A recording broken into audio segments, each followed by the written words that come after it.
Lembaga-lembaga survei itu nggak semuanya kompak menjatuhkan rating Indonesia. Jadi dari 5 negara besar, investor besar, lembaga rating yang bilang outlook negatif buat Indonesia 3. 2 masih stabil. Kemarin lu bilang katanya Indonesia bakal kolaps gitu kan. Kok dibeli gitu? Gue downgrade rating kita, malah nawarin utang. Katanya Indonesia gelap. Katanya Indonesia bakal nyungsep, tapi malah ditawarkan nggak logis nih mereka. Berarti mereka sedang bermain trik lah, ada triknya. Sayangnya kita kalah di bisnis propaganda. Itu kelemahannya kita. Kita kalah di bisnis propaganda.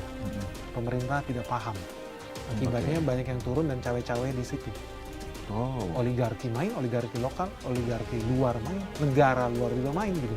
Ada satu menteri yang saya pernah ketemu. Dia tahu dia dikepung sama PNS-nya sendiri, bayangin. Dia tahu dia dikepung. Program dia kasih program segala macam, buang tempat sampah. Gimana birokrat itu mencengkram siapapun yang jadi menteri, yang berkuasa PNS.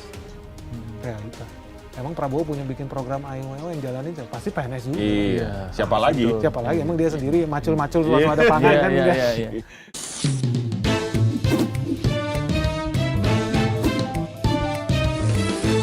To the point aja. Ya, Assalamualaikum warahmatullahi wabarakatuh, Sobat Sindo. Kita ketemu lagi di To The Point aja. Dan saat ini kita akan membahas tentang masih soal perang nih antara Amerika, Iran, dan juga Israel ya.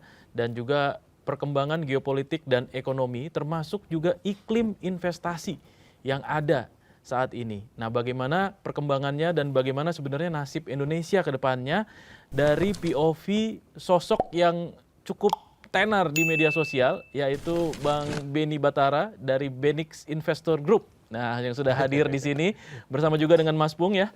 Ayo Mas Pung, Mas Benik, apa kabar? Kabar baik. Aduh, ini luar biasa. Ini adalah sebuah kesempatan langka bisa ngobrol soal konflik geopolitik gitu ya dengan Mas Benik, karena dia punya POV yang sedikit berbeda biasanya ya Mas Pung ya. Dan kalau menurut Mas Benik sendiri kira-kira nih perkembangan saat ini gitu ya, termasuk di iklim investasi terutama di Indonesia, ini seperti apa sih? Tambah seru. Tambah seru ya, tambah panas ya. Tambah seru, tambah panas. Tambah banyak lubang jebakan ya. Nah, ini dia nih. Tapi tambah menantang ya bagi Tambah menantang. Ya, oke. Jadi kita bisa pakai begitu banyak variabel sekarang. Nggak bisa lagi cuma baca laporan keuangan perusahaannya. Jadi udah harus banyak lihat gimana sih nilai kurs Amerika, gimana sih harga minyak, apa sih yang kita impor, apa yang kita ekspor. Jadi udah makin banyak variabel dalam dunia investasi lah. Seru lah. Seru ya. Seru. Happy kita. Wah, kenapa happy? Katanya dengar-dengar apa inflasi akan datang ke Indonesia nih. Pasti, udah pasti. Karena semua itu butuh yang namanya semua ekonomi kita berasal dari karbon. Hidrokarbon ya, minyak bumi. Baju kita, kursi ini, TV ini semua pakai plastik. Semua pakai minyak bumi termasuk mikrofon ini. Jadi kalau harga minyak bumi naik ya semua bahan baku itu naik. Jadi kayak harga plastik juga UMKM udah banyak yang jerit-jerit karena harga plastik naik. Bentar lagi dunia pertanian, pupuk, pestisida itu juga naik. Ujung-ujungnya karena pupuk kita juga pakai minyak bumi juga. Dan pupuk itu adalah bahan bakunya kedelai, jagung, beras. Ujung-ujungnya krisis minyak bumi mengakibatkan krisis pangan gitu kan. Seru nih. Ini bingung ini nih. Seru nih. Jadi ekornya banyak banget nih dari satu peristiwa. Ya, menarik lah. Menarik ya. Tapi kalau menurut Mas Benik sendiri nih, dari kondisi saat ini, kira-kira kita bisa survive nggak sih? Bisa, sangat bisa, sangat mungkin. Apalagi kita khususnya tadi ya, krisisnya ada banyak multidimensi. Jadi bukan cuma krisis energi bisa mengakibatkan krisis pupuk mengakibatkan krisis pangan. Ya kita sih bersyukur banget ya, ternyata kita punya Menteri Pertanian yang sampai hari ini programnya itu paling the best menurut saya, swasembada pangan gitu. Dan udah terrealisasi. Tinggal komoditasnya aja yang ditambahin. Jadi bukan cuman padi doang, mungkin udah bisa ke jagung, ke tebu. Syukur-syukur bisa nanam sorghum gitu. Ya dari sisi itu kita punya resiliensi lah. Jadi kalau let's say ada orang yang bilang Indonesia panik karena ketahanan energi kita katanya nggak nyampe 1 bulan. Tapi ternyata kalau ngomongin ketahanan pangan, kita pun 1 tahun sebetulnya masih bisa tahan gitu loh. Jadi kita ada yang menyenangkan. Dan malah jadi ada peluang karena harga beras bakal makin naik, kita bisa ekspor, dapat cuan lagi. Krisis pangan juga artinya krisis CPO, bahan baku pangan. CPO kita punya banyak, kalau krisis minyak makin mahal, CPO juga bakal makin naik lagi. Jadi dunia komoditas, which is Indonesia kuatnya itu komoditas, kita nggak bisa bikin microchip, semiconductor, tapi Iya, kita iya, bisa komoditas Ini kita natural banyak. resources ya. Natural resources, ya kita tambah cuan. Nah ini yang harus dihitung. Banyak ahli ekonomi bilang Indonesia bakal bubar gitu kan. Kalau minyak naik terus di atas 120, mungkin bisa bubar gitu loh. Kalau negara kita 100% impor. Zaman dulu. Yes, betul. Iya. Beras impor Thailand, impor Vietnam. Semua kita impor. Kalau sekarang kita udah cukup resilient. Jadi bahkan bisa dibilang ketika dolar itu naik harus dihitung kalau sekarang. Jangan-jangan kita cuan dari CPO. Karena CPO dibayar pakai dolar. Jangan-jangan kita cuan dari Oke. batu bara. Iya. Batu bara dibayar pakai dolar. Nikel kita dibayar pakai dolar. Kalau harganya naik terus ya kita tambah cuan. Gitu. Artinya kalau pertimbangan indikatornya kan semakin banyak nih yang harus dihitung. Dan pengambilan keputusan pun harus benar-benar tepat gitu. Betul, betul, Kalau betul. salah bisa jadi kebalikan nanti. Bisa jadi, Iya, iya, bisa iya, jadi kena bener. prank. Iya. Apalagi kalau datanya palsu. Makanya harus itu dia. direformasi tuh. Kementerian Keuangan tuh bagus juga tuh kemarin. Oke, bersih-bersih. Iya. oke. Ini pasar keuangan dan pasar modal juga jadi perhatian Nah, kan. iya. Apa ini hasilnya lawatan Pak Menteri Purbaya ke Amerika? Ini keluar negeri pertama kali nih. Ya, akhirnya Katanya ya. langsung akhirnya keluar negeri. Akhirnya. Akhirnya langsung ketemu dan meyakinkan, apakah cukup meyakinkan bagi investor asing yang memang pemain besar di sana. Gitu. Kita sih ada hasilnya lah. Hasilnya Ada adalah hasilnya. lembaga-lembaga survei itu nggak semuanya kompak menjatuhkan rating Indonesia. Iya. Oh, Jadi dari limbah negara Oke. besar, Iya. investor besar, lembaga rating yang bilang outlook negatif buat Indonesia 3. Oke. 2 masih stabil. Oke. Gitu loh. Jadi mungkin itu hasil yang paling utama lah. Jadi persepsi dulu ya. Persepsi, dulu. level Iya, iya, psikologis iya. nih. Iya. Karena mereka juga bermainnya di level persepsi juga menurut saya nggak fair. Karena kan mereka apakah tahu situasi real di Indonesia kayak apa, kan Iya. mereka juga nggak tahu. Oke. Kalau harga minyak di Amerika udah pada naik sekarang, di Asia Tenggara, di Singapura, naik. Indonesia toh nggak naik. Oke. Jadi apakah inflasinya semasif itu harus diukur lagi gitu loh. Oke. Dan seberapa panjang kita punya nafas nih buat tahan Iya. ini. Itu sih.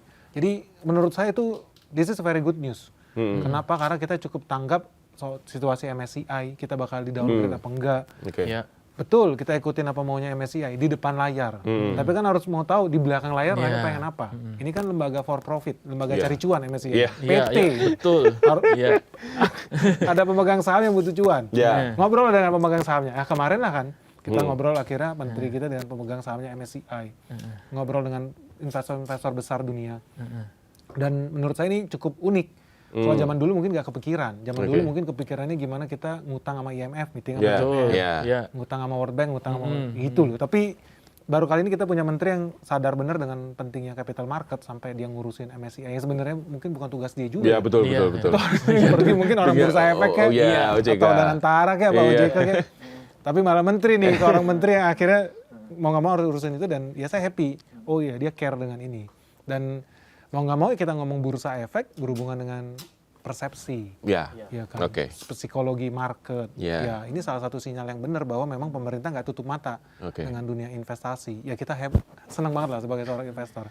Hopefully itu bawa hasil yang positif. Kemarin itu saya jujur nih, Mas Pung nih, Mas Andi. Iya, iya.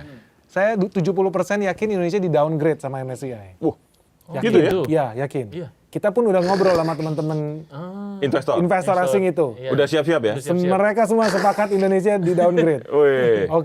Oke lah, bagus lah. Kita persiapan, kita pegang hold cash lah kan gitu. Iya. Oke. Tapi setelah lawatan kemarin itu persepsi jadi berubah.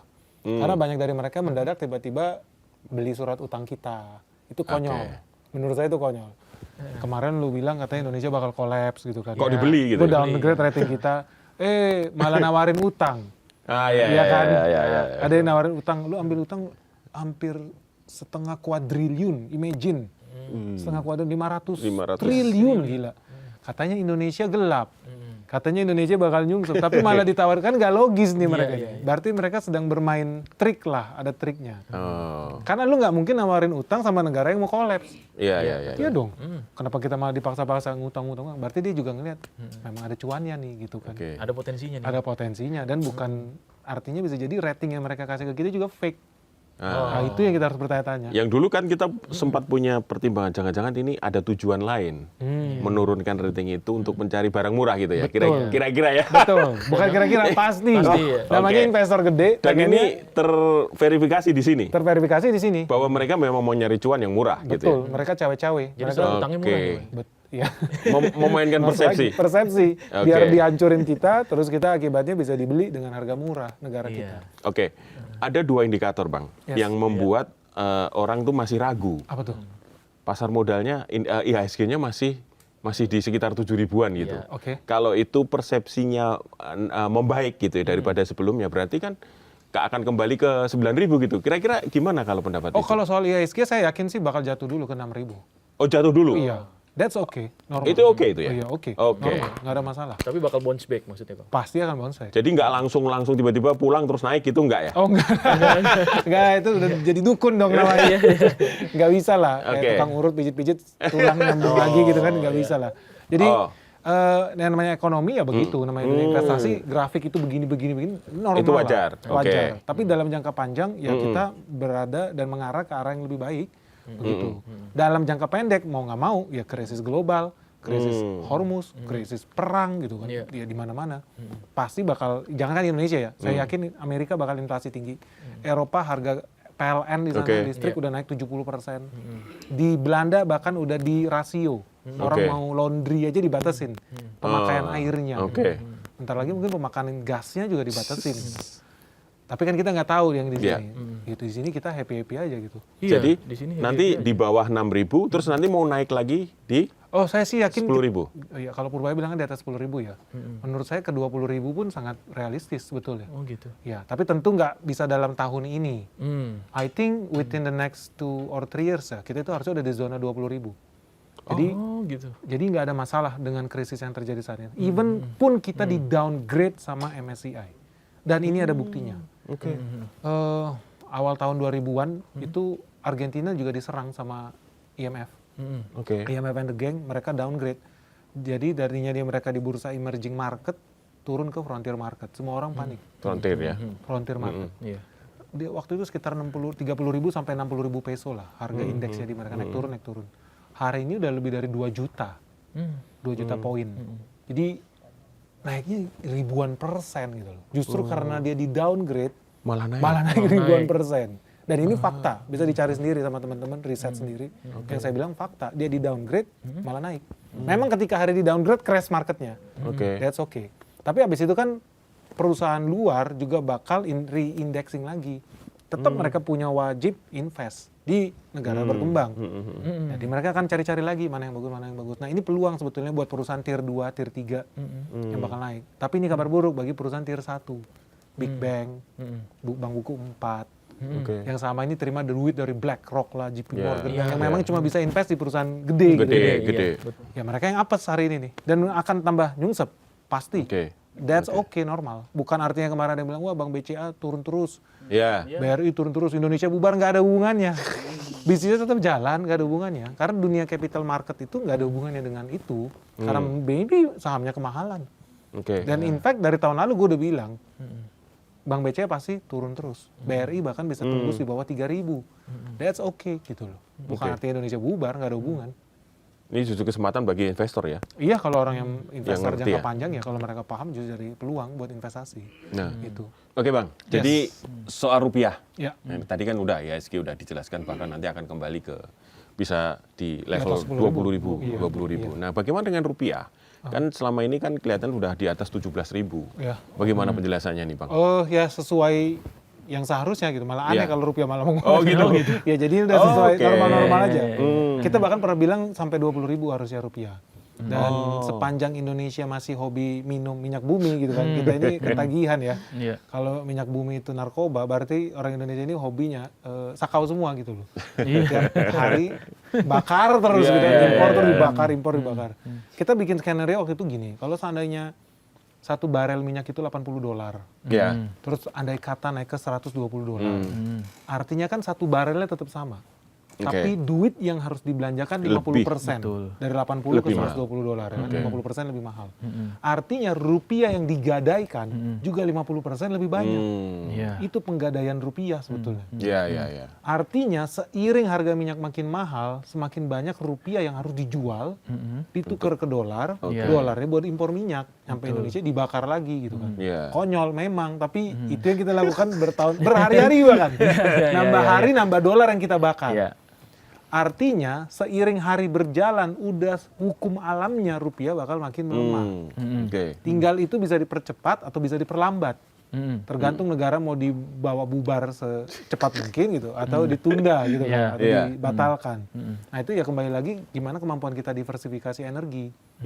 Karena ternyata ya minyak bumi ini efeknya ke mana-mana kan. Ternyata bisa ke pangan gitu. Iya. Ternyata bisa ke UMKM. Ya, kemarin ada Kemarin analisis kita begitu. ketemu ada tukang cilok, harga cilok itu 1 biji 500. Iya. Nah, Beli plastiknya udah lebih mahal daripada Ya. cilok. Betul. Harga plastik mahal sekarang. Ternyata plastik dari Iya. minyak bumi gitu. Jadi dia baru nggak gitu. Waduh, mahal banget. Nah, itulah yang memang kita perlu ada amaran-amaran lain gitu ya. Supaya bukan cuma swasembada pangan. Kita Iya. real swasembada energi. Mm-mm. Atau minimal ngurangi lah yang bahan baku yang kita impor. Ya hopefully lah kita punya amaran-amaran yang baru gitu ya. Atau amaran sekalian aja lah Menteri Pangan sama Menteri Minyak Bumi gitu, atau Menteri Iya, Energi. Menteri Biar Energi. kita swasembada energi. Iya. Toh nanti semoga minyak sawit bisa berubah jadi solar Ya. dalam skala besar. Ya. Semoga gitu Ya. kan. Begitupun tebu karena Iya. di Brazil orang isi di pom bensin etanol. pakai etanol Iya, dari betul. jagung, Brazil dari kuat tebu di gitu. etanol. Itu kan dari pertanian. Iya, iya. Iya. Jadi kalau dipikir-pikir ya Amran mau nggak mau suka nggak suka lu siap-siap jadi Menteri Energi juga, Menteri Iya. Pangan juga. Menteri Pangan dan Energi gitu. Menteri Pangan dan Energi. Energi ya. Kita perlu, Cocok soalnya. ya, Me? Perlu, kita perlu. Karena kalau nggak Indonesia bakal jadi budak minyak. Oke. Kalau kita jadi budak minyak, kita jadi budak dolar. Oke. Dan siapapun presidennya, selama Indonesia masih impor minyak, pasti terus melemah. Kecuali besok bisa bayar dolar pakai beli minyak pakai bulu ketek gitu kan. Iya. Kan nggak bisa. Iya, Beli iya, minyak iya, pakai iya. rupiah juga nggak bisa gitu loh. Mau nggak mau ya kita harus kurangi pembelanjaan minyak. Memang harusnya kita dukung itu apa penggunaan kendaraan listrik. Tapi anehnya malah katanya mau dipajakin kendaraan ini Iya, gimana? dinaikkan gitu. pajaknya. Aneh. Iya. PNS disuruh WFH, suruh libur nih supaya menghemat minyak kan. Iya. Iya. Tapi di sisi lain orang mau ganti ke kendaraan listrik kayak dipersulit, Iya, itu malah memang. dipajakin lagi. Ini nggak ngerti nih Iya. jadinya. Ruwet Aneh lah. itu. Aneh. Tapi Atau, kalau ada ide, Pak Amran ini kan kadang-kadang out of the box ya. Iya. Ide gimana kalau kita menghentikan ekspor CPO gitu? Iya. ya. Itu Ah, kira-kira. itu bagus. Bagus ya. Maksudku bagus buat diuji itu teori. Oke, makanya. Zaman dulu pernah ada menteri yang mau lakukan itu. Oh iya. Iya, sempat ditahan kita mau ekspor CPO karena harga minyak goreng naik tinggi. Iya. Saya nggak Oke. mau sebut nama. Jangan Oke. sebut nama lah. Oh iya, iya, iya. Tapi yang oke. jelas nggak lama setelah itu terjadi, karyawannya ditangkap. Karena iya. di bawah cewek-cewek jual izin ekspor. Oke. Jadi indikasi korupsi selanjutnya lah. Itu kalau sana itu kita dilakukan itu kabar baik nggak? Menurut saya kabar baik buat mama ya. Mama rumah tangga, UMKM bisa tetap belanja masak dengan hati yang tenang lah. Iya. Terus yang kedua ada kepastian buat program biosolar supaya kita ada supply.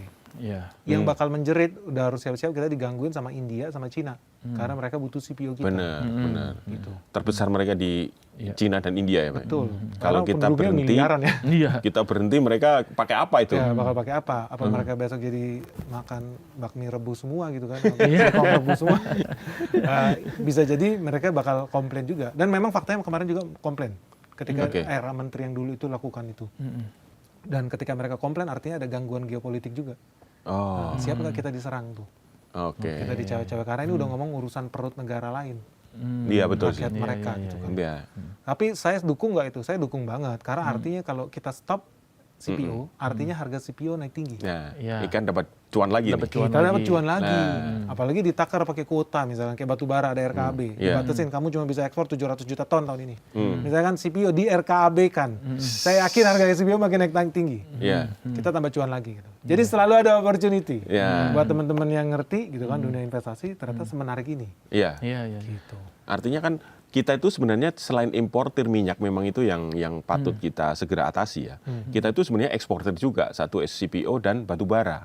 Apakah ini juga bisa dimainkan secara geopolitik untuk agar bisa mengimbangi rupiahnya biar tetap Kenaikan harga kuat minyak. gitu. Iya, harusnya bisa. Dan Harusnya bisa? Iya, harusnya bisa. Dan itu harusnya Oke. jadi agenda strategik negara ya. Jadi harus ada sinkronisasi tuh. itu. Termasuk nge-track yang kita ekspor itu berapa juta ton sih sebetulnya. Betul. Di harga berapa sih, masuk ke negara apa sih, itu harusnya Betul. bisa. Dan peluangnya bukan cuma di situ, apalagi kita ada Nikel. nikel. Nah, Iya. Iya, besok itu kita ada dari boksit jadi aluminium, aluminium bisa jadi stainless steel. itu. Iya. Nah, kita harusnya bisa jadi pemain besar di situ. Makanya ada 3 minimal ya. Iya, Ada CPO, ada nikel sama batu bara. batu bara. Kira-kira kita sudah memiliki kemampuan untuk mengelola ini sehingga menjadi barang yang bisa mengimbangi kekuatan. Kalau mengimbangi udah. Tinggal gimana kita bisa melebihi bahkan. Melebihi Nilai itu ya. impor dolar itu buat impor minyak. Hmm. Nah, itu yang harus dipikirkan karena kalau kayak batu bara kan belum dihilirisasi. Iya. Oke. CPO pun belum dihilirisasi. Kita ekspor bahan mentah sebetulnya. Iya, Yang udah masih dihilirisasi itu minyak nikel lah sedikit. Iya, iya. Oke. Tapi kalau batu bara sama CPO kita bisa hilirisasi, berarti kita bisa ekspor farmasi. Lebih Kita kuat lagi ya. ekspor minyak goreng, kita ekspor body lotion. Iya. Itu semua Oke, bahan bakunya oke. kan CPO. Dari CPO. Yang ada malah kita impor skincare nih tadi. Iya, benar. Dari Korea. Harga dari Korea gitu, harga tuh di markup gila-gila, bahan bakunya dari kita. Iya, iya, iya. Aneh iya. banget. Nanti dibeli kita impor dari Iya. mereka. Iya. Kan lucu juga ya. Lucu. Kita sempat ngomong hilirisasi rumput laut. Iya. Di Indonesia itu harga rumput laut 3.000 sampai 10.000 Iya. rupiah per kilo Iya. kering. Kita jual ke sana, kita impor udah 100.000 sekilo. Iya. Barangnya dari kita juga. Tapi kalau dicatat eksportir rumput laut terbesar di dunia Cina malah. Nah, Padahal dia impor rumput laut dari kita gitu loh. Iya, iya. Aneh. Aneh, Aneh tapi nyata. Ya itu ya begitu banyak peluang lah yang sebetulnya kita bisa menikmati lah. Artinya kalau kita udah jadi negara berbasis ekspor tadi Pak, ya. ketika rupiah melemah kita happy. Nah, itu makanya. Iya, kita harus jadi negara yang happy ketika mata uangnya lemah kayak Cina. Ya, benar. Cina benar. bahkan sampai nyogok gitu loh, sampai lakukan manipulasi operasi pasar supaya yuan dia lemah terhadap US dollar. Iya. Sehingga barang ekspor dia kompetitif di Amerika. Murah barang dia.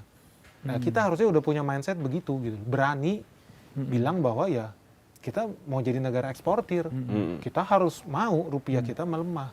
Cuman sayangnya yang digoreng-goreng belakangan ini banyak karena kesan psikologis ya. Iya. Rupiah melemah itu kabar buruk. Betul, iya. Rupiah menguat itu kabar baik. Enggak. Nah, Itu ini berarti perlu ini. mindset orang yang hobi impor. Kenapa lu hobi impor? Lu mungkin mafia obat kali gitu kan di sini. Iya, iya, iya. Lu mungkin mafia kendaraan atau apa barang-barang impor. Mafia skincare kali. Mafia skincare gitu kan. Impor barang dalam dolar, kalau rupiahnya makin menguat lu seneng. Iya, betul. Gitu. Rupiahnya melemah lu bete gitu. Tapi janganlah, kita harusnya punya mindset kita mau jadi eksportir. Karena dulu gue eksportir ya, memang zaman waktu rupiah itu masih 9.000 perak gitu. Jadi sempat waktu itu rupiah itu naik ke 11.000 rupiah. Iya. Gue juga kaget gitu, oh ternyata gue bisa cuan ya, barangnya sama. Gue nggak ada tambah strategi marketing apapun, Iya. tapi omset langsung naik 20-30%. Karena rupiah melemah. Karena selisih kurs rupiah melemah. Di situ aku baru oh rupiah melemah itu kabar baik. Bagi eksportir. Bagi eksportir. Di situ aku baru tuh gara-gara itu. Jadi kalau bagi importir ini petaka ya. Petaka. Petaka. Itu petaka. Dan itu nggak boleh. Kita harus kalau mau jadi negara maju harus lebih gede ekspor Iya. dibandingkan impor. Ekspor dikurang impor, selisihnya itu adalah GDP. Rumus GDP. Iya. Prabowo pengen GDP 8%, syaratnya konsumsinya naik, government spending naik, Iya. selisih ekspor impor lebih banyak ekspor. Ya, betul. Jadi penting banget kita memang ekspor kalau mau GDP naik. Gitu. Ya ini jadi ya sinkron lah sebetulnya. Jadi mau tidak mau kalau menaikkan di GDP ya pasti harus ada ekspornya lebih tinggi gitu ya. Betul, kalau mau ekspor lebih tinggi, suka nggak suka, rupiah itu ya harus kompetitif, terjangkau, Iya, murah iya, iya. maksudnya. Kalau nggak ya orang mendingan beli barang Vietnam misalkan, Iya. atau Iya. barang Cina gitu. Iya. Tapi dengan 3 komoditas tadi, Mas Benik, itu kita bisa jadi penentu harga nggak? Dari batu bara, terus kemudian nikel nikel, sama CPO. CPO. Menarik nih, ini menarik nih. Ini karena udah ngomongin strategik nih, ini Iya. ngomongin Iya, iya. geopolitik nih. Ah, Even kayak batu bara aja sampai hari ini kita punya ICI. Jadi coal indeksnya Indonesia. But realitanya banyak orang ketika ekspor impor batu bara, indeks Newcastle dia pakai. Iya, benar. Batu bara. Iya. Newcastle Iya. nggak di Indonesia, Iya, Newcastle di betul. Australia itu, yang Iya. based on pengiriman ke Inggris sebetulnya, Iya. zaman dulu. Nah, ya gimana ya kalau kita ngomong itu ya jujur kita belum punya kedaulatan di situ, belum punya nyali lah. Belum punya kekuatan ya Iya. untuk itu ya. Ngomong way back itu misalkan 10-20 years ago, Indonesia eksportir terbesar timah Ya. dan baku. Iya. Even Apple pun pakai timah kita Iya, iPhone. betul. Tapi yang nentuin harga timah bukan kita gitu. Iya. Aneh. Iya. Udah pasti settingan elit global. Iya. Yang kita sebetulnya bisa kalau ada menteri yang punya hati ya, punya passion, dia bisa masuk ke sini, itu bisa kita pegang sebetulnya. CPO, nikel yang pegang sekarang di Cina. Pembeli terbesar mereka. Batu bara masih pakai Newcastle. Ya, sayangnya sih kita belum seberdaulat itu. Oke. Sayangnya. Dan itu saya yakin settingan, by setting. Saya pun kalau jadi orang, misalkan orang ngomong metal, emas segala macam pakai indeks di London, apa mau London kehilangan Melepas itu. pengaruh itu? Iya. Belum tentu. Iya, nggak Pasti mau. nggak sih, pasti nggak. Pasti nggak maunya Pasti ya. nggak mau, pasti nggak mau. Pasti lakukan segala cara supaya Oke. ya mereka tetap berkuasa nyetel harga, pasti. Dan itu banyak juga yang mengkondisikan di dalam sini ya. Agar Mafia- kita tuh mafia lokal agar yang- tidak iya. kuat di hilirisasi dan tadi Iya. kedaulatan Iya, untuk menentukan pasti. harga. Pasti. Jadi mungkin Itu di kaki sini tangannya elit global itu. kaki tangannya elit global. Karena mereka nggak mungkin jadi triliuner kalau nggak Betul. ada kerjasama dengan elit global itu. Nah, iya itu dia. Jadi banyak. Jadi triliuner lokal yang bandel juga banyak. Kalau CPO sendiri ditentukan di mana itu harganya, Bang? Hari ini kita CPO masih bisa Masih bisa mengendalikan. mengendalikan, tapi again ini tergantung dari big buyer-nya, tergantung kontraknya. Oke. Beberapa kali kayak India itu pengen bikin indeks sendiri, bahkan mereka banyak ngundang oligarki kita buat bikin penghilangan di situ. Jadi agak aneh nih, kita suruh bawa CPO kita ke India, di India oligarki kita yang sebetulnya ada oligarki Malaysia berbaju di Iya, Indonesia, buka penghilangan merubah CPO jadi minyak goreng di situ. Jadi yang menikmati nilai tambah harusnya kan kita. Ya, CPO mestinya juga kita dong, bukan Iya. India ya. Harusnya kita keluarin minyak goreng dong ke India. Betul, Kenapa harus betul. CPO harga murah? Iya, iya, iya. Ya itu tadi pengkondisian itu. Berarti India sudah melihat peluang itu dan mengambil itu maunya, ya kan? Iya betul. Karena dia termasuk importir terbesar di CPO. Karena penduduknya miliaran. itu. Dan Cina Iya, harusnya kita punya power lah ya. Mestinya. Gua nggak mau kirim sama lu CPO. Kalau mau lu beli minyak goreng. Ya, Nah, betul. Bikin pabrik di sini. Iya, Hire betul. tenaga kerja lagi di sini. Jadi nilai tambahnya kita yang ngambil, Iya, bukan pasti mereka gitu tambah kan. banyak musuhnya Amran tuh pas itu. Iya, ayo Pak Amran bikin Pak. Udah pasti lah, saya yakin lah. Udah pasti lah. Karena mereka udah invest gila-gilaan di India. Oke. Nah, ini terkait Iya. sebentar lagi akan ada pengumuman nih untuk Q1 2026 pertumbuhan ekonomi. Nah, kira-kira gimana nih Bang Benik setelah melihat ini kan agak beda dari pengamat Iya, pengamat ya. iya, iya. Iya, Ini perspektif perspektifnya POV-nya memang investor. beda. Dibandingkan Q4 2025, Oke. kemungkinan besar turun. Dan harusnya turun? Iya dong, harusnya turun. Ya oke. kan perang. Oke. Iya. Nah, kalau kita bilang naik, ini tukang sulap berarti ini. Nggak mungkin gitu loh. Pak, jadi pasti turun. Iya. Iya. Kalau bandingkan dengan Q4 2025. Tapi kalau ngomongin full year, Full year. Q1, Q2, Q3, Q4 2026, Mm-mm. saya yakin lebih tinggi dibanding 2025 kalau ngomongin full year. Jadi nggak bisa ngomong satu kuartal doang. Iya. Oke. Satu kuartal kayak trader. Investor kan ngomong jangka panjang. Gitu. Iya, Kalau iya. ngomongin jangka panjang, saya yakin bisa di atas 5,6% bahkan. Jadi lebih tinggi pertumbuhan ekonomi kita dibanding 2025. Oh. Bahkan sangat mungkin bisa masuk ke zona 6%. Kenapa? Mm-mm. Nah, iya. Harga komoditas naik. Oke. Itu yang nggak dihitung sama banyak ekonom. Harga komoditas naik. Nikel, kita ada invest di nikel. Waktu itu harga sahamnya, harga komoditas yang $14.000 per ton. Oke. Satu tahun yang lalu. Hari ini udah $19.000 per ton. Oh, itu yang membuat nanti kemungkinan 2026 akan ditutup di 5,6 Oh, positif. sampai 6. Iya. Ini kita masih ngomong nikel ya. Yang Iya. lebih gede kan ada yang tadi Oke. CPO, batu bara. Dan kemungkinan bakal ada hilirisasi lain yang kita masuk. Dan tren harga komoditi akan naik terus. Pasti. Kalau Hormuz makin kacau. Gitu loh. Karena nggak ada minyak, orang butuh makan. Oke. Iya. Iya, dan Indonesia banyak masih ada contoh kayak pupuk ya. Kita itu oversupply di urea. Indonesia bisa ekspor urea. Terakhir saya tahu India itu sampai kirim orang buat impor pupuk dari Indonesia. Dia udah ketakutan gagal panen di mana-mana. Wah, itu bahaya sekali. tuh. Bahaya karena Kalau mereka India impor harus- urea dari Hormuz. Oh gitu. Itu dia. Jadi satu Hormuz itu banyak banget tuh dampaknya. Betul. Iya. Pupuk ternyata banyak dari Hormuz. Karena bahan baku pupuk itu dari gas. Iya, iya. Iya. iya. Oil and gas 20% dari Hormuz alirannya. Jadi gitu kerannya ditutup ya. Wah, Cina sama India bakal panik nih. Iya, iya, iya. Penduduknya paling besar. Penduduknya paling besar. Kalau kelaparan bisa Iya. gejolak Bahaya. sosial itu sana. Gejala sosial berat. Berat. Jadi Q1 ini akan agak lebih turun. Pasti harus bahkan Harus dibanding turun. 2024. Dibanding Q4 2025. Jadi nanti teman-teman bakal lihat banyak orang menyebarkan kepanikan kan buktinya kan Indonesia negara gagal nih. Iya. GDP-nya turun nih karena dibandingin ke Q4 2025. Oke. Ya, jelas aja. Ya, Kalau Q- dibandingin Q1 2025. menurut saya juga pasti ada penurunan sedikit. Agak atau penurunan sama sedikit. atau penurunan sedikit. Karena kita ada perang. Q1 kemarin nggak ada perang. Gitu. Oh, oke. Tapi then again, Indonesia ini uniknya ya. Negara kan, ingat komponen GDP itu ada government spending. Iya. Iya. Kalau Bapak-Bapak tahu pengeluaran negara kita yang super ajaib ini, anggaran negara itu cairnya di Q4. Oke. Selalu agak aneh Iya. gitu. Iya, iya. Jadi justru Q4 itu kan biasanya musim hujan ya. Iya. Orang aspal jalan lah, Iya. bongkar Betul. trotoar ini kan Iya. aneh Q4 banget gitu. terakhir. Q4 soalnya gitu. Iya. Kalau ngerti logika spending yang konyol itu, akibatnya aspalnya rusak terus. Iya. Di aspalnya di akhir tahun.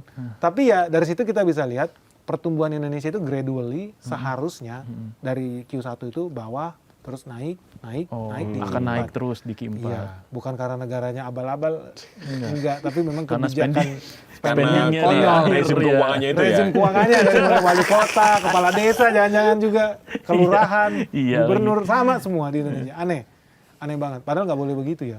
Harusnya memang udah ditakar kita spending itu berapa gitu. Tapi katanya kan di Q1 ini Udah banyak yang belanjanya belanja. lumayan gede. Iya. Termasuk MBG segala macam ya. Oh iya, Iya, di tingkat betul. pusat. Itu kira-kira mempengaruhi pertumbuhan nggak itu? Mempengaruhi dong, mempengaruhi. Tapi belum sampai ke lebih gede dari Q1 2025. Ya, sama aja bohong kalau yang punya APBD, Ah, gubernur ini lulusan SD mana gitu kan, atau bupati, wali kota gitu kan ya. Ya nggak sinkron jadinya dengan arah pemerintah pusat. Terus yang satu lagi kayak BGN misalkan, Iya, iya. MBG kan. Iya. Saya pro MBG by the way. Iya. Gua setuju, stunting Oke, itu harus diberantas, oke. setuju banget. Tapi yang gua nggak setuju, ini BGN ini banyak ngaconya juga gitu. Jadi, boleh idenya bagus badan gizi nasional, cuman lama-lama bisa jadi badan gelo nasional. Kalau kayak kemarin tuh apa mau beli laptop sampai triliunan, iya. beli Iya. kaos Motor. kaki, beli motor, beli apa yang Nggak ada hubungan jelas, langsung. nggak ada hubungan tuh, janganlah. Ini Prabowo ini harus ngeh nih. Hmm, Banyak orang yang dukung MBG. Betul. Kita ketemu banyak ke daerah-daerah kecil di Indonesia, woi seneng banget. Ibu-ibu juga seneng, nggak usah harus Iya. bangun pagi-pagi masak buat Iya, anak. iya, iya. Banyak yang happy. Cuma kenapa beritanya banyak yang buruk? ya. Implementasinya memang banyak yang kacau. Nggak Oke. semuanya kacau sih. Gue udah ketemu banyak dapur yang bagus, SPPG bagus, proper, iya. Tapi suka nggak suka memang implementasinya banyak yang belum bagus. Masih banyak yang perlu diperbaiki. Iya, Iya. iya. Nah. Ini harus ada auditor, harus ada orang yang ngawasin. Karena dana Independen itu ya, Bang? Independen. Karena dananya gede sekali. Dananya gede sekali. Ratusan triliun, Betul-betul 300 ya? harus 300 Ya, sekian. bukan karena negative thinking, bukan. Betul. Tapi karena kita pengen Pengawasan. programnya berhasil. Ya. Jadi pengawasannya harus jalan. Gitu. Ya. Harus ketat ya. Harus ketat. Karena kalau berhasil akan berdampak kepada ekonomi Indonesia Iya. juga kan. Ekstrim, iya. Langsung ke petani sayur di bawah. Ya. Supir driver angkotnya, pick-upnya, tukang masaknya, tukang cuci piringnya. Wah, banyak itu. Perputaran ekonomi jelas Oh ya. iya, drastis. Duit sekian triliun tiap hari berputar ke bawah. Ya. Iya. Hari ini Bang, ada kuat sekali isu tentang reshuffle. Kira-kira kalau reshuffle harapan investor kayak apa ini? Waduh, Aduh. waduh, aduh. Kita nggak berbicara politik nih, Oh, kita nggak politik praktis oke. nih. Iya. Tapi ya tadi ya, mungkin kalau seandainya bicara soal reshuffle itu ada beberapa nama lah kementerian yang mungkin harusnya Segera direformasi lah Ya. isinya Ya. ya. Kalau menurutku nih, menurut gua nih, ini personal banget ya. Iya, iya. Yang oke, menurut saya Amran, udah jelas lah. Amran Oke. oke banget. Buktinya ya swasembada pangan. Itu Oke. dia. Ya. Purbaya oke. Hmm. Menteri Kesehatan, ini menurut gue juga oke. Ya. Kalau yang lain jujur gue nggak kedengeran juga sih ya. Siapa menterinya gue juga ditanya mungkin nggak tahu kan. Nah itu yang harus benar-benar dicek. Iya. Yang paling menurutku paling namanya dunia investor ya. Iya. Mungkin berharap gue jawab menteri apa, tapi gue jawab agak lain. Menurut gue Iya. dari sisi investasi. Menteri yang harusnya membangun perspektif publik yang netral, Oke. yang Yang tidak menakut-nakuti. tidak nakut-nakutin. Oke. Itu ya jawab sendiri kementerian apa itu Iya, yang iya, harusnya direformasi. Karena itu yang paling penting, sentimen. Lah kalau sekali buka medsos isinya Indonesia gelap, buka yang ini Indonesia bubar. Iya. Iya. Indonesia apa? Indonesia. Nah, hancur udah. Selesai Iya, gitu. iya. Kita nggak usah ngomong kementerian yang lain ya. Ini baru ngomong persepsi. Oke. Yang ada besok orang turun ke jalan demo semua. Iya, iya, iya. Padahal mungkin nggak sekacau itu, Iya, mungkin betul, tidak separah itu. Gitu. Tapi sayangnya kita kalah di bisnis propaganda. Nah, Itu kelemahannya kita. Kita kalah di bisnis propaganda. Pemerintah tidak paham. Akibatnya Oke. banyak yang turun dan cawe-cawe di situ. oh, Oligarki main, oligarki lokal, oligarki luar main, negara luar juga main gitu loh. oke. Artinya memang ada kekosongan di Di wilayah itu. wilayah itu ada kekosongan sehingga Jadi mereka kalau- bisa supply itu. Oh, Karena demand-nya ada. Jadi ada sesuatu yang kosong, kemudian orang liar semua di situ ya. Liar. Narasinya jadi liar, Betul. sehingga Dan nggak karu-karuan. Bukan duit yang kecil. Iya, iya. Oh, Iya, LSM bisa dapat 5 juta dolar. Karyawan cuma 11 orang. Wah, gede banget Ada itu. yang dapat 7 juta dolar gitu. iya. Ya teman-teman mungkin juga udah pada tahu lah gitu. Iya. Dan bukan cuma 1-2 biji, ada ribuan. So can you imagine perputaran duitnya di situ ya? Iya. Iya. Dia hanya main perang narasi aja tuh ya. Perang narasi aja. Karena tadi itu betapa pentingnya persepsi ya. Persepsi itu penting. Ternyata banget. persepsi itu penting banget, dan mungkin ini yang perlu segera direspon oleh Menurutku presiden. harus diperbaiki. Itu pemerintah gagal total di situ menurut Iya. saya. Gagal. Saya nggak tahu juga kenapa bisa gagal total, tapi realitanya ketika kita buka itu adanya berita kiamat aja terus. Tapi kan kita investor ya, kita harus pilih-pilih berita mana yang benar, mana yang enggak supaya kita tambah cuan gitu. Iya. Dan faktanya hari ini kita tambah cuan dan tambah happy. Breakthrough-nya apa tuh kira-kira nanti untuk pemerintah ya, supaya investor itu juga akhirnya datang ke sini gitu. Kayak presiden yang sebelumnya kan banyak bikin infrastruktur nih, gitu. Tapi kok nyatanya nggak mendatangkan investor yang signifikan juga. Kalau kita ngomong yang di Indonesia lah ya, kalau menurutku itu yang butuh itu stabilitas. Nah ini yang nggak ada. Iya. Contoh kayak kemarin tuh kena prank Hyundai di sini, katanya buka pabrik Indonesia cuma boleh jual mobil listrik kalau punya pabrik, datanglah Hyundai buka Korea. Begitu sampai sini orang Cina bisa impor. Iya. Langsung fisik gitu. Itu kan ada perubahan. Iya, betul. Orang udah buka pabrik, udah beli lahan apa segala macam. Regulasi kita nggak inilah. Itu yang penting, stabilitas itu. Jadi ada stabilitas kebijakan, bisa ditebak arahnya kemana. Ada transparansi. Let's say, perizinan bakal telat 3 tahun misalkan, atau 3 bulan, tapi terukur. Mereka bisa lihat transparansi itu ada. Oh, udah di tahap ini. Next butuh izin lingkungan, next butuh izin anda, next butuh izin apa. Nah yang ketiga, Jelas ya. Jelas. Tahapannya ya. Tahapannya jelas. Yang ketiga ini korupsi. Nah, Jadi memang korupsi ini wajib diberantas nih di Indonesia. Ini 3 sinyal ini begitu kita bisa lakukan, ekonomi kita bisa melesat tinggi. Nah teman-teman banyak yang kurang ini juga lah, bilang korupsi ini akarnya banyak banget. Gak bisa orang serta-merta korupsi diberantas. Cina aja hari ini per bulan itu ya, mereka itu hukum koruptor itu sekitar 20 ribuan lah. Per 20 bulan. ribu. Iya. Ya penduduknya kan miliaran. Iya. Banyak banget Jadi nih. banyak Kita banget bayangin kita 20.000 20.000 banyak orang banget. gitu loh. Ya karena penduduknya berapa kali lipat kita gitu. Iya, per bulan. Tapi 20.000 orang yang dia periksa, yang dia masukin penjara, saking banyaknya di sana. Bukan artinya dia bersih dari koruptor, enggak. Iya, tetap Banyak ada. memang yang dia Iya. sikat gitu loh. Iya. Tapi kenapa ekonomi dia bisa maju? Artinya kan korupsi di situ ada, iya ada. Mungkin ada yang dibiarkan sama negara, mungkin karena sejalan visi misi demi kepentingan bangsa, kepentingan yang lebih besar dibiarkan. Begitu lu nggak sesuai diberantas. Ya oke, jadi kayak pilih-pilih.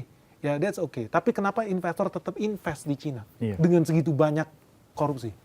Ideologi komunis. Padahal kapitalis senangnya yang liberal katanya. Betul. Tapi malah duitnya masuk ke Cina, nggak masuk ke negara demokrasi Indonesia.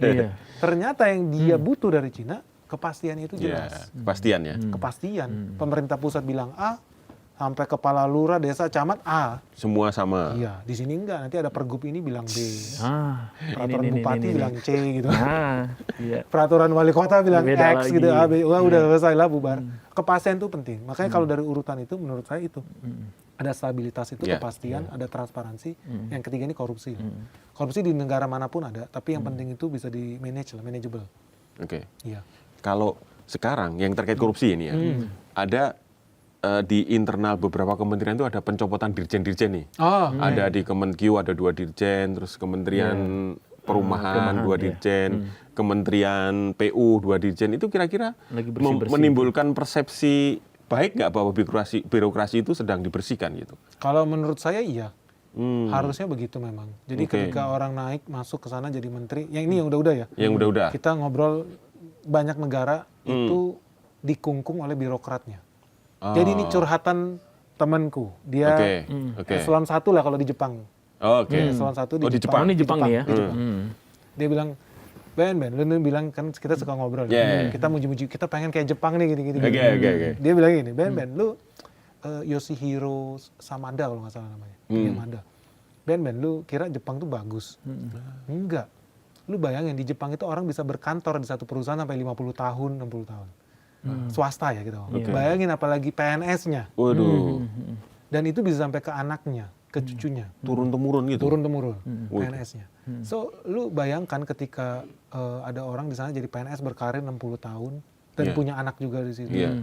Terus tiba-tiba ada menteri Mm-mm. baru, siapapun menterinya di Jepang, apa bisa bikin kebijakan? Nggak bisa. Ujung-ujungnya mereka pasti, ini dirjen udah kerja di 40 tahun. Iya. Dari tukang parkir sampai jadi dirjen. Sampai dirjen, semua pejabat kiri kanan kenal dia. Iya, Iya. iya, Lintas dinas, Iya, lintas betul. kementerian. Iya. Terus kucuk-kucuk masuk orang jadi menteri, Mm-mm. apa kata dirjennya di sana? Ini bosnya dia kan, dia Iya, eselon 1. Lu paling nggak 3 tahun lagi hilang. Oh ya menterinya. Iya. Iya, menterinya. Karena, Apa Iya. juga gue dengerin lu. karena jabatannya cuma segitu. Gue pensiun masih 30 tahun lagi gitu misalkannya. Umur panjang-panjang nih Iya, di iya, Jepang. iya, benar. Buat apa gue dengerin lu? Lu 3 tahun lagi juga diganti. So, ternyata Jepang jadi negara yang dikunci sama birokrasinya.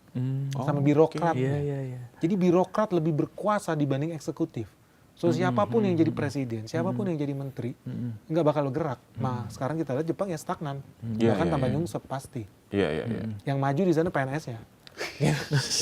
Dan lebih kacau lagi, karena dia udah bertahun-tahun nih, misalkan dia jadi PNS di bidang perindustrian Iya. lah misalkan, atau perhubungan lah, Kementerian Perhubungan di Jepang, udah berpuluh-puluh tahun. Begitu pensiun, apa yang dilakukan? Dia di-hire sama oligarki sana. Untuk mengawal. Jadi kepentingan direktur dia. apa atau komisaris Iya, apa. iya. Pertanyaannya ketika besok tiba-tiba Jepang pengen punya program mobil listrik, subsidi mobil listrik, marah nggak oligarki otomotif di sana? Ya marah lah pasti. Marah. Pasti. Akan meeting dong Iya. CEO-nya, Iya. direkturnya, Iya, oke. dengan orang kementerian. Iya. Yang junior dia, Iya. direkturnya kan pensiunan sana. Iya. Iya. Lu kan anak buah gua. Dulu. Lu dengerin kata siapa nih? Pasti dengerin kata ini dong, mantan bosnya. Iya. Jadi terjebak sama birokratnya Rumit sendiri. juga di Jepang ternyata ya. Rumit. Dan memang dia udah meramalkan Jepang tambah nyungsep. Kita ngobrol tuh dari tahun 2009 tuh. Dan ya memang faktanya tambah nyungsep. Berarti kuat sekali ya pengaruh birokrat di sana. Betul. Nah, bisa bayangkan Indonesia. Yang cita-cita 90% manusianya adalah jadi PNS. Iya. Gitu kan ya. Jadi bisa dibayangkan gimana birokrat itu mencengkram siapapun yang jadi menteri yang berkuasa PNS. Realita. Emang Prabowo punya bikin program AIO yang jalanin siapa? Pasti PNS juga. Iya. Siapa lagi? betul. Siapa lagi? Emang dia sendiri macul-macul suasana pangan kan? Enggak. Iya. Ya pasti itu ke bawah PNS ya. Nah, inilah yang penting buat bersih-bersih di sana. Ada satu menteri yang saya pernah ketemu, Ya. dia tahu dia dikepung sama PNS-nya sendiri, bayangin. Dia tahu dia dikepung. Program dia kasih program segala macam, buang tempat sampah. Tapi hebat, dia nggak cari musuh. Ini Oke. brilian, ini bisa ditiru nih sama yang lagi dikepung sama kementerian sendiri. Sepertinya banyak yang lagi dikepung. Banyak yang lagi dikepung. Cuman nggak berani cerita aja. Jangan nggak berani cerita. Tapi ini menurutku, Iya. karena ya menterinya berhasil ya, dia sukses story lah. Gue mau sharing lah. Oke. Ada seorang menteri yang gue ngobrol ketika ada dirjen atau pejabatnya itu bandel, Oke. atau korup lah, atau cawe-cawe segala macam. Cara dia singkirkannya, dia mutasi atau pindah ke divisi lain, metodenya banyak. Iya. Dia kan nggak berani juga mempermalukan karena pasti udah berakar Pasti, nih udah- gengnya dia udah kan. kemana-mana lah ya. Gengnya di dalam Iya, tuh iya, banyak. iya, iya. Kaki Yang dia tangannya lakukan, banyak. dia peluk. Jadi ada kode di kementerian itu. Oh, kalau dipeluk? sama Pak Menteri. Ah. Dipeluk itu ada bisikan, mesra. Oke. Bapak istirahat dulu. Oke. Nanti kalau Bapak udah siap, setahun lagi, 2 tahun lagi, balik lagi ke pos ini. Sebentar ini saya isi dulu, Yang mungkin dengan lain. orang lain. Oke. Oh, brilian juga nih dia. Jadi dia nggak main kasar, ngata-ngatain orang di publik, Iya, pejabat eselon 1, eselon 2. Gitu. Dia pakai peluk. Jurusnya jurus peluk. Wah, ini menarik nih. Menarik, iya. Menarik ya? Tapi nggak semua menteri bisa nih kayaknya. nih. Nggak Ada semua yang menteri tendang kayak juga gitu. ya. Itu menurutku Ada yang jebak menterinya. Yang keceplos menterinya ya. ada Ada. Ya itu ilmu yang perlu dipelajarin lah ini, dan akhirnya apa? Ya kementerian itu programnya berhasil jalan. At the end of the day kan rakyat itu bukan pengen yang di atas pada berantem gitu. Kan dunia Betul. Iya. dewa-dewa nih, eselon 2, eselon 1. Iya. Betul. Nggak nyambung, rakyat itu Betul. nggak peduli juga. Terlalu rumit Iya. untuk Terlalu dipahami. Iya. Dan dia mau tahu Kebijakannya. kebijakannya dia rasakan, hidupnya lebih implementasinya. enak, tambah sejahtera, kan itu. Iya. Iya. Ya karena menteri yang satu ini, ya kita lihat banyak petani itu happy sekarang gitu loh. Oke. Hasil panen dibeli di harga tinggi gitu loh. Oke. Saluran irigasi dibangun di mana-mana, orang nggak susah dapat air segala macam. Jadi ya hebat lah, gue bisa bilang hebat lah. Padahal dia nggak punya track record birokrat, tapi ngerti mindset PNS Indonesia itu gimana gitu. Jangan dipermalukan di depan umum. Senangnya disanjung-sanjung. Jadi harus sering muji-muji anak buah sendiri. Iya. Padahal anak buah sendiri, tapi dia yang muji-muji. Nggak boleh main kasar, harus kolonuwun, permisi. Strategi peluk lah gue bilangnya. Ini hebat nih. Ini hebat. Meskipun banyak juga serangan ke menteri ini. Pasti. Udah pasti lah. Saya paham siapa dia. Banyak jebakan hebat. Cuman intinya adalah jadi menteri pusing. Ya, pasti pusing. Jangan anggap jadi menteri itu enak nggak ada. Nggak ada. Apalagi kalau menterinya bener ya, pengen kerja, pasti gangguin banyak. Iya. Dari dalam aja banyak, ada dari luar. Oke. Jadi cirinya kalau dia bekerja dengan baik, yang gangguin pasti banyak. Banyak. Kalau belum ada yang gangguin. Berarti nggak kerja. Berarti nggak kerja. Itu tandanya. Berarti nggak kerja. Jadi semua orang hai aja di dalam, ngopi-ngopi aja udah. Aduh, kalau ke kementeriannya di kantinnya banyak aja orang ini nggak pernah kerja nih apa, ngopi aja terus. Yang penting aman. Yang penting aman. Yang penting aman. Tapi ada juga yang kerja tapi salah mulu. Nah, ada juga. Wah, ada juga. Itu salah strategi itu. Untuk ngopi-ngopi sama Mas Pung dulu nih. Seru. Oke. Iya. Mungkin terakhir ya. Iya. Di antara negara ASEAN, ini kan kemarin Lawrence Wong sudah ngomong, menyerah ya. Ekonomi akan minus katanya. Pasti Indonesia dianggap yang terbesar dong, Bang. Kira-kira gimana, Bang, kalau dari visi? Apakah ini benar begitu atau memang ini persepsi aja yang dibangun? Yang dibilang Lawrence Wong itu betul gitu. Dan mereka itu udah ketakutan. Terakhir kita ke Singapura itu kalau nggak salah 2 minggu lalu, itu bahkan mereka udah banyak shadow fleet itu masuk yang sebetulnya nggak boleh. Shadow fleet itu kapal tanpa bendera. Oke. Mereka lakukan transaksi jual beli minyak lepas pantai. Di luar. Ya, Oke. kemungkinan minyaknya itu dari negara yang diembargo sama Amerika Serikat. Oke. Ya semua orang udah tahu rahasia umum lah, Singapura tempat cuci duit lah. Iya. Tapi mereka nggak pernah sebelatan itu ngizinin orang cuci minyak di wilayah dia. Oke. Wilayah dia. Dan itu udah jadi pembicaraan umum. Kok tiba-tiba ada kapal tanker ini dari bendera ini, atau pakai bendera Rusia atau bendera Iran. Oke. That's the reality lah. Mereka juga udah pada panik. Panik ya? Ya, mereka panik. Mereka wajib panik. Yang Indonesia harus siap-siap adalah berarti yang harus dilakukan Singapura selanjutnya. Nih catat nih omong. Oke. Singapura wajib nyerang Indonesia. Oh, Wajib. Dia harus lakukan itu. untuk bertahan. Untuk bertahan. Berarti kita harus gimana ini? Oh, itu panjang lagi tuh ceritanya. Tapi yang paling penting gimana caranya Oke. dia nyerang Indonesia. Jadi teman-teman bakal lihat yang dia lakukan adalah dia bakal nginjek rupiah. Sing dollar akan di-push naik ke atas. Oh, singnya ya? Ya, sing dollar di-push ke atas, rupiah diinjek hancur ke bawah, nilai tukarnya terhadap sing dollar. Akibatnya banyak orang kaya di Indonesia tarik rupiahnya, nabung di Singapura. Capital outflow. Oke. Strategi bertahan Singapura, dia nggak bisa jual kelapa sawit. Ya nggak punya apa-apa Dia dia. nggak bisa ngebor minyak. Iya benar. Nggak punya batu bara, nikel nggak ada. Ya. Tapi dia bisa bilang kita adalah tempat yang paling bagus buat transaksi finansial bagi investor, paling aman. So yang akan dilakukan, dia akan download rupiah sebesar-besarnya. Ingat komponen GDP, Iya. konsumsi, government spending, ekspor lebih besar dari impor, dan terakhir investasi. Mereka nggak bisa kejar ekspor, nggak ada kelapa sawit, batu bara. Government spending berkurang karena banyak krisis. Di tengah, akhirnya nyawa dia di investasi. Itu harus dia push ke atas supaya GDP dia naik. Artinya dia harus banyak tarik duit negara terbesar di ASEAN supaya panik di sini, bawa duitnya ke sana. Nah, ini teman-teman bakal saksikan kebenaran ramalan Benix dalam paling lama 2 bulan ke depan lah. Bakal makin ekstrim pelemahan rupiah terhadap Singapura dolar. Berarti sing dolar akan naik drastis. Operasi khusus. Ini operasi khusus. Ngeri loh. Termasuk narasi-narasi berarti. Kita lihat aja. Ya. Ini Menteri Keuangan udah paham belum ini? Kira-kira? Enggak. Hopefully lah ya. Hopefully lah. Tapi itu wajar lah dalam konteks berbisnis aja, pelaku usaha kan berkompetisi. Dalam konteks perusahaan swasta kan saling berkompetisi. Dalam konteks bernegara, mereka juga berkompetisi. Malah jadi aneh kalau Singapura nggak nyerang.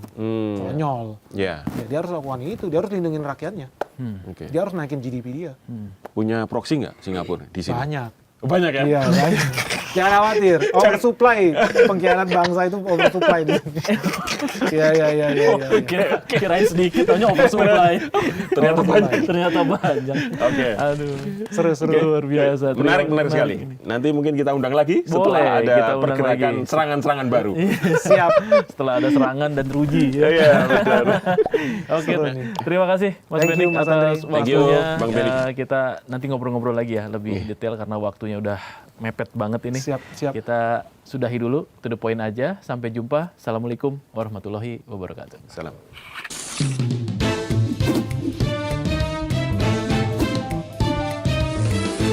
To the point aja.